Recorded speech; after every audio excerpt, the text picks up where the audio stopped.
Here's my 76 board with 300 in it.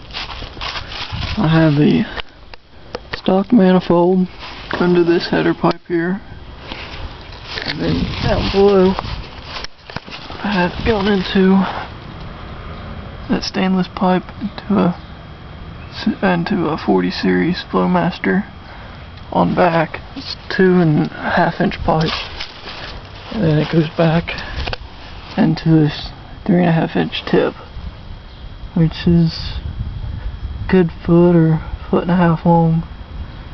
Here, I'll start this thing up. It's going to be cold. I haven't started it in a couple weeks.